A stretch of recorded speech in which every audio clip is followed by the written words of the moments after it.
Hi everybody, this is Jason Rosenbaum, a political correspondent with St. Louis Public Radio, and it is time for St. Louis Public Radio's Missouri Mailbag. Yes, it's true, this video response series has official branding, it has a real name, we have dispensed with the entire as yet unnamed Jason Rosenbaum video response series gag. This has a name, and it is Missouri Mailbag. On this edition of this fledgling social media enterprise, we're going to take a look at your selections for the most memorable Missouri elections. I'm going to organize this a little bit differently. The first set of responses will include elections that I did not cover as a professional reporter, either because I wasn't born yet, I lived in Illinois, I still was at college at the University of Missouri-Columbia, but I know they're important elections from talking with other people or just from, reading a book. The second set of responses are going to be elections I have covered in one form or fashion as a reporter. And the third will include what I feel are honorable mentions that people did not bring up in various social media platform replies. By far the one that got the most responses was the 2000 U.S. Senate race between Governor Mel Carnahan and incumbent U.S. Senator John Ashcroft. This was memorable for a lot of reasons, but let's just get the big one out of the way first. This is probably the most prominent example in United States history where somebody was on the ballot who happened to be deceased and ended up getting elected to the U.S. Senate. These two, from what I've heard, did not like each other. There was real animosity between these two. And the fact that this election got thrown for this horribly tragic loop where Governor Carnahan died before the election happened in a plane crash, and there was this promise that Jean Carnahan, the late governor's widow, would be appointed if Mel got more votes. This is just totally unprecedented territory. There are people who have told me that ever since Mel Carnahan died in that plane crash, Missouri Democrats have not been able to find a natural successor to Carnahan's unbelievable ability to organize from a statewide level and also be a team player and help other Democrats get across the finish line. Not saying there weren't other Democrats that were highly collaborative, but very few were as successful as Mel Carnahan.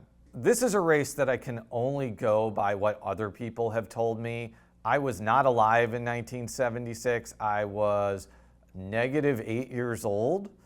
My parents hadn't even met yet at the University of Missouri-Columbia, so I was not even a possibility at this point. There have been a number of people who have told me that had Jerry Litton lived and had not died in that plane crash and had become a U.S. Senator, chances were very high that one day he would have run for president and become Missouri's second chief executive. A lot of it has to do with just the fact that he was a master communicator. He had a show where he interviewed other politicians that was broadcast all across the state. I believe he had some sort of journalism degree from the University of Missouri-Columbia.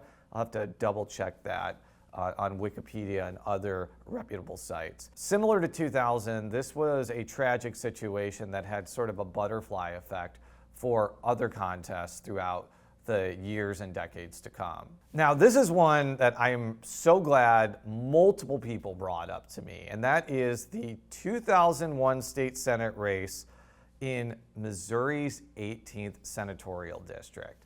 Now, people may be asking, Jason, there are dozens upon dozens of state Senate races that have gone on for the last 30 years. Why is this particular special election in beautiful Northeast Missouri so critical? Well, this was the race that allowed Missouri Republicans to capture the Missouri Senate for the first time in generations. Republicans ended up capturing the House in 2002, but this was the beginning of the end for Democratic dominance in the Missouri General Assembly. After this point, Missouri Democrats never came close, again, to capturing, I would argue, either chamber of the General Assembly. My colleague Joe Mannis chose the 1992 governor's race. There are like 3 different components of this: the Republican primary, where Bill Webster won; the Democratic primary, where Mel Carnahan pulled off a win over St. Louis Mayor Vince Schamel; and just the outcome, which was that Mel Carnahan won a super mega landslide and ended up paving the way for Democratic governance for the first time in, I believe, 12 years. All right, now let's go to the races that I have covered as a professional reporter. The first that came to mind multiple times was U.S. Senator Claire McCaskill defeating Representative Todd Akin in the 2012 U.S. Senate race. Now, there are a lot of reasons why this comes to mind for especially people who follow Missouri politics in their 30s. This race was all-consuming, especially after Akin's legitimate rape comments to Charles Jaco went mega viral. You had Mitt Romney having to disavow Todd Akin. You had former U.S. Republican senators telling Akin to get out of the race, and Akin decided not to, and McCaskill won by a mega uber landslide. Now, there's a narrative of this race that has taken hold that I think is partially true, but leaves out a lot of important details. And that narrative I'm talking about is that McCaskill ran a bunch of ads aimed at pumping up Akin's favorability among conservatives. Todd Akin is too conservative, and he really doesn't like the Affordable Care Act, and he is opposed to abortion rights. And I'm not going to argue that those ads didn't play a role. Apparently, McCaskill spent far more money to try and get Akin as an opponent than Sarah Steelman or John Brunner. But there is a lot of context missed. First of all, Akin ran a really good primary campaign. Like, he didn't make many mistakes. His ads were really solid. He didn't really get criticized that much because Brunner and Steelman were attacking mainly each other. The other thing, too, that I think people forget is Akin not only had the support of social conservatives who had been with him for years because of his anti-abortion rights activism, he also got the endorsement of Mike Huckabee, the former Arkansas governor who had recently run for president. And you may be like, who cares if he got Mike Huckabee's endorsement? He wasn't that big of a political figure, right? Wrong. In 2008, Mike Huckabee almost won the Republican presidential primary in Missouri. He narrowly lost to John McCain, and he had huge amounts of support, especially in Southwest Missouri.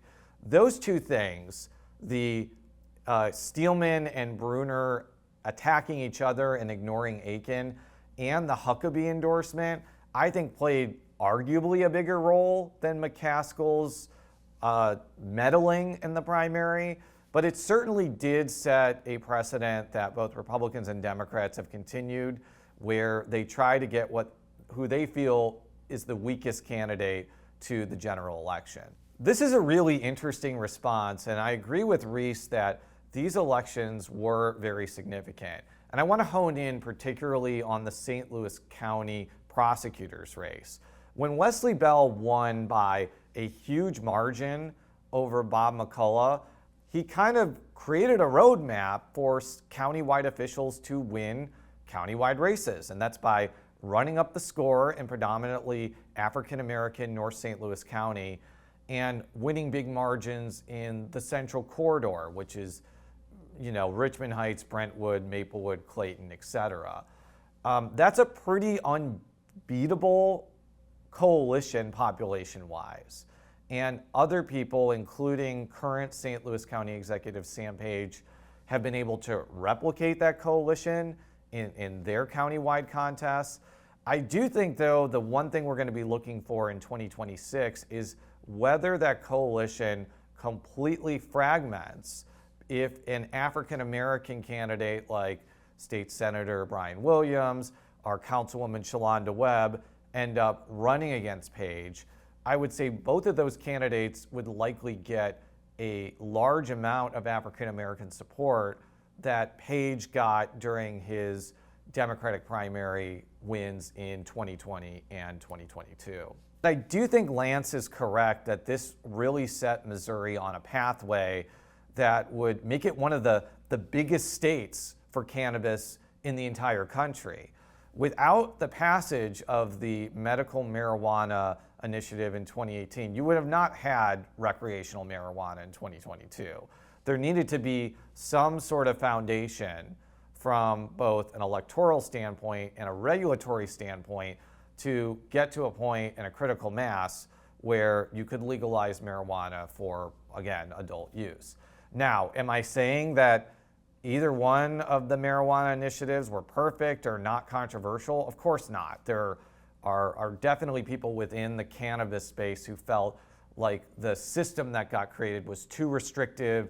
It created this sort of quasi-monopoly that benefited the license holders. But there's no question that there has been a major impact on Missouri's economy and culture and just its status as kind of this off-the-wall state that we were able to legalize medical and recreational marijuana before a lot of other red states. My state representative, Ray Reed, probably picked my choice for the most important Missouri election of the modern era, and that is the 2008 presidential contest in the Show Me State. Obama ended up losing Missouri by just a few thousand votes. And it stands to reason that if he had won Missouri, then Democrats nationally would not have written off Missouri as a dependable swing state.